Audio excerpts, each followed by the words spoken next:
Hi, guys. Hello, hello. Oh, gosh. I always say I'm not a Virgo, and then I go and do a total Virgo thing. All right, let's get into this, shall we? You guys, I hope you're doing. Thanks for visiting my channel. We're going to jump on into a message that is probably going to be centered around love in some capacity, and that could be in a lot of different ways. So let us begin and see, where does the storyline take us. Ooh, we have card number 33, and we have the beautiful ballet dance of love. We have the energy of gracefully, sometimes just dipping one's toe into love. I feel like we could have a character who has been a little bit more dreamscapey when it comes to the topic of love and romance. They haven't been attempting to leap into anything, but rather daydreaming about it. Now, because we see them from this removed vantage point, I will say, I don't know, I feel like somebody could be reading like a really lovely romance story and they're just really immersed in it and they're envisioning, like, oh, what if that character was a part of my real life? What if I were the heroine or the hero in that story? I feel like there's this dreamy quality. I'm not going to say that it's like, oh, this person is so not, grounded in reality. I'm just going to say we have someone who looks at the more graceful side of love, um, not unrealistic per se, but just a romanticized vision. But I feel like since we are seeing this character from afar, excuse me, since we are seeing this character from afar, I'm going to say it's very possible that so is someone else. If our character works in a certain industry, they may have I'm not going to call them a secret admirer per se, but if this is a feminine, they may have a certain way. I mean, this could be a barista working at a coffee house, but they have a certain um, way about them that just comes across as almost like somebody out of a movie. They could have that, je ne sais quoi, that certain something that draws eyes to them without them even realizing it. And it could be that as they envision like love in a more gentle, elegant, fantastical way, they actually are like exuding that. And so they come across, I'm not saying that they necessarily wear a tutu to work, but there could be something where they have, somebody could say, you're graceful like a dancer, or they have a certain extremely feminine look to them. There's something about this character that the way they think comes across in the way they look. Now, the reverse could also be the case where we could have a masculine, and however they are thinking is kind of coming out. So if they have a romanticized idea of the role they'd like to play in love and romances and relationships, they could be coming across that way, like very, let's say they wanted to be very chivalrous. They could come across in exactly that presentation, and that could be very alluring. Now, I don't want it to be classical stereotypes of masculine or feminines. It doesn't matter what gender we're talking about. It's just simply the point I'm trying to make is whatever a character has up here is what is actually coming across to those who externally are looking at them, and it's very attractive.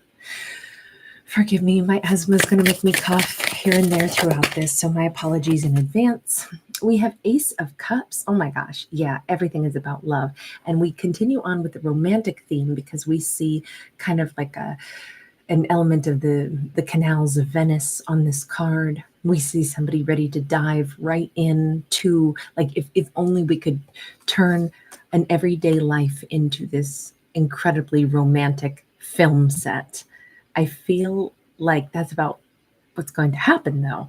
It could be something very movie quality, right? The thing with films is that, or books, is that we have these backdrops that have all. Oh, by the way, there is. I can't tell you if this is Chinese or Japanese, but we definitely have Asian writing. My impression first was that it's Japanese, but I don't know well enough to say. But we do have just that tip of the hat to that cultural essence as well. And I just wanted to make note of that. I don't like to omit anything that I see in the cards. This is very much a springtime romance because we do have tulips here. Now, if you're in the northern hemisphere, we're in spring. If you're in the southern hemisphere, of course, you're moving into autumn.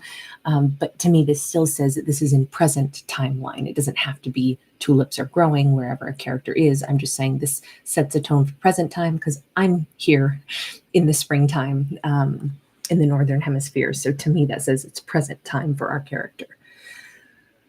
But we have this high priestess, again, the ability to connect with the unspoken, the ability to connect with the intangible, the ability to connect with the things that are felt but are still mysterious and murky.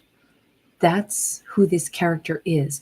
It's almost like they are building their reality from, they're like plucking it out of the cosmos, out of the atmosphere, and they're turning their ideas into like a film. And what I was saying before I cut myself off, was that films and books give us these kind of, I would oftentimes say, perfect and exaggerated key points in a storyline. So the tedium of daily life is erased, and instead everything is exciting and captivating, and makes a character want to latch on, or makes the audience want to latch on and listen to the story. I'm feeling though like this character, the tedium of life, the little minutia and details of getting up in the morning, brushing your teeth, showering, getting ready for work, going to work, many days are just going to be, kind of maybe steady routine. But that's not the way this character sees their life. They see their life through an artist's lens, which I think is so much better. It's like, what do you mean? My life isn't mundane. Life isn't tedious. I feel like this character it's a funny combo of like, they're very present, but they're also present in this very romanticized, dreamlike way. And they can imagine that, you know what I'd like my day to be filled with, or what kind of experience I'd like to have. And they put their mindset into that space. But what they're actually doing is either, I'll say, anticipating it or sensing it's on the way. But I think that they are actually creating it without themselves knowing it. I know this isn't a magician card, but I feel like this is a very powerful creator. Even if they don't know that's what they're up to, that's what they're capable of doing. But it's, for them, it's more like it's a premonition that this is going to happen. But the only reason it's happening is because they're welcoming it in. So we have kind of fantastical tale, which I so enjoy. I'm going to call our character now the High Priestess, okay? And we've got the, sorry, I have to read it, Queen of Wands. It's in block letters here, sideways, so I had to get real intent to be able to see it. Queen of Wands is a very romantic, but also passionate and fiery character. So this is why they're a good manifester. Our charactress, if I'll call her that. Remember, this could be a male too, but for the purpose of what we see here, I'm going to say it's a she, okay? But I don't read gender stories. All I care about is the energy. And certainly masculines can be just as romantic and artistic as any feminine out there. So it really is irrelevant. But this dreamy, soft energy, which it would almost have been like, I would have expected a Queen of Cups card to come out to describe this character. Instead, it turns out they're Queen of Wands. Queen of Wands is a little bit more, I always think of them as a little bit more demanding. They have the I want kind of energy, and that could be the fire simmering underneath, deep inside of themselves. This basically takes the place in this storyline of having the Magician card. This is the little engine that is driving these incredible ideas. This is a creative character. They truly are a major manifester, but they're also a mystic. And they're also filled with love, and they're also filled with creativity and gentleness. This is a character who's using all the best sides of themselves to like bring forth into their life exactly what it is they actually want to experience. So super powerful character. I'm going to change decks here and go, I think, this route next. So tell me about what comes next, because I see this character creating it. Ooh, we have a Seven of Swords. Why? Now our character is their character. Don't invent an obstacle. This character is such a powerful manifester, but don't invent an obstacle and a conflict. Like in it, most films, if you watch them, we have our hero or our heroine, and then they, to make the storyline interesting, there's always a conflict at some point, right? And then they have something that they have to overcome, and then we want our hero to be successful, and then we have the completion, right? But our character is such a powerful manifester. Why manifest something that they don't want just so they have something to overcome? Okay, the moon is here. This is the subconscious. They are very powerful and very romantic, but they don't know that they're expecting a conflict to make things a little bit more spicy and exciting. Something they have to fight over, a liar, somebody untruthful. They have to wear a suit of armor. This is in their subconscious. So the best part of our character is that they can manifest from this really positive mindset. The thing that's buried deep inside that could screw all this up is the idea that it's probably a lie. I probably will manifest somebody that I can't believe in. I probably will manifest someone who I think is perfect, and then it'll all go to hell in a handbasket. It's interesting to get a peek into the subconscious of this very powerful person, because they can undermine themselves. This character can have it all, but it's like the big message in this is don't undermine what it is you truly want. Look at this. We got an emperor.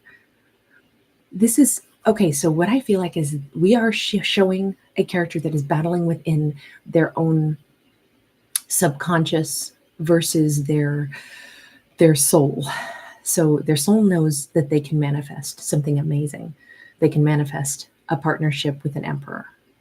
Their subconscious has a wound in it that they don't know they carry that says, bull, you know you won't. You know you won't. You'll get disappointed in love. You'll get disappointed by somebody. Universe, weigh in on this. How do we squash this?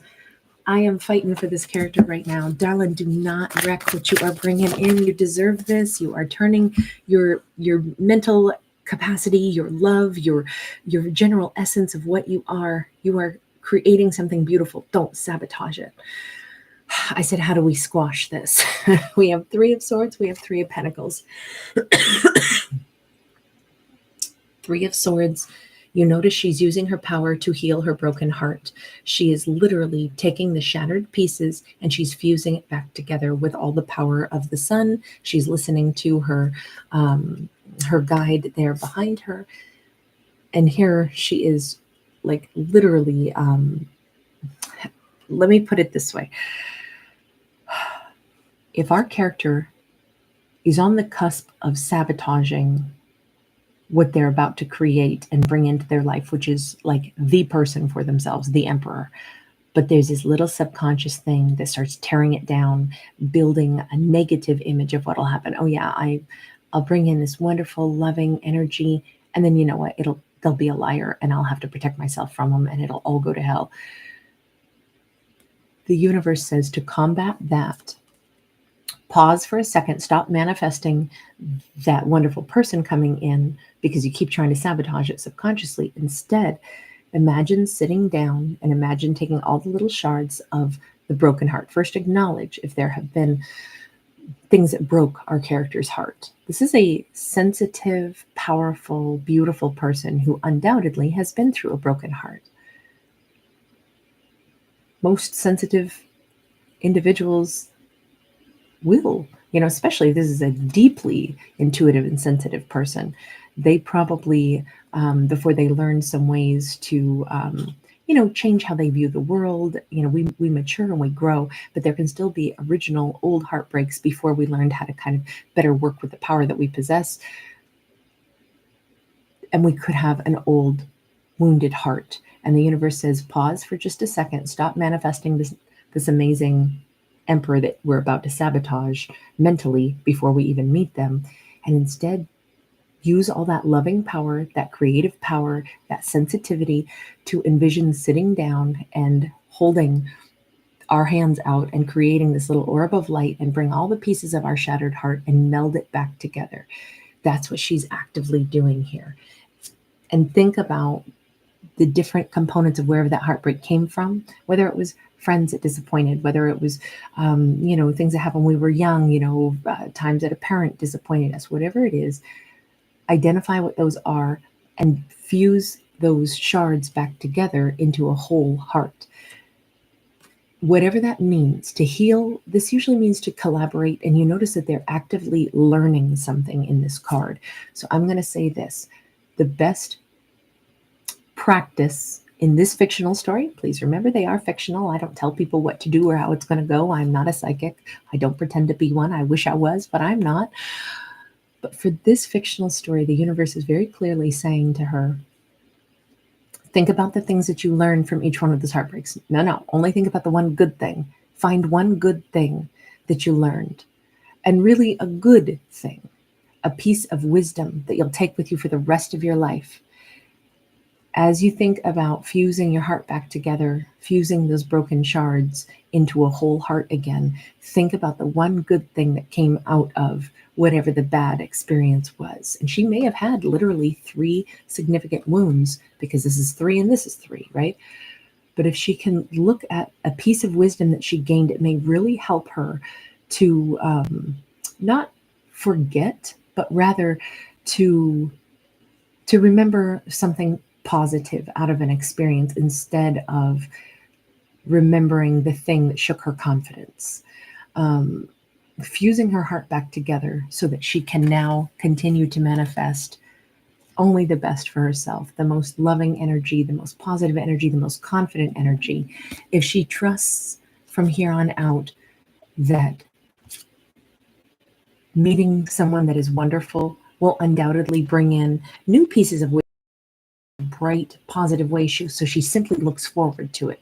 She's not the worst. She's not expecting lies. She's not basically already imagining I'm going to be deeply disappointed. Instead, it's like, I'm going to get to know a new person. I'm sure I'll see the world through different perspectives, but I'm going to be meeting somebody that is powerful and loving and straightforward. And I'm excited to see how I'll grow with them.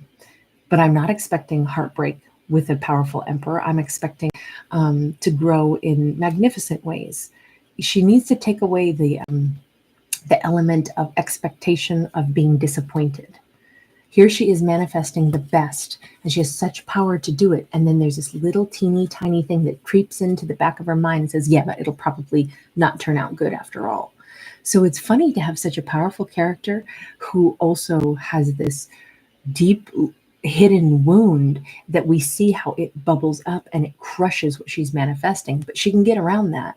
Like, this is actually, I love this visual of imagining fusing those shattered shards of a heart and turning it whole again by looking at a moment of wisdom that came from each experience, changing the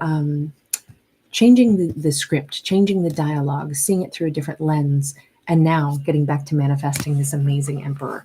I am so happy for this character. I'm so glad it turns out to be, I'm not going to say an easy thing maybe to fix, but I kind of think it is. She goes back to 7 of Cups now. Okay, universe, I have actively called in the emperor, whomever they may be. I don't have a preconceived notion of precisely who they have to, what do they have to look like? How do they have to, present themselves? But I am open to knowing there's a lot of emperors out there, and I'm about to meet one because I have called this in. This is on the horizon for her. She doesn't know, and she's keeping the air of excitement and like, I don't know who they'll be, but I know that they're coming in. Let's do a part 2 on this. There'll be a free link right there in the description box. Thank you guys for hanging out with me. I'll see you in part 2. Thanks for giving this a thumbs up.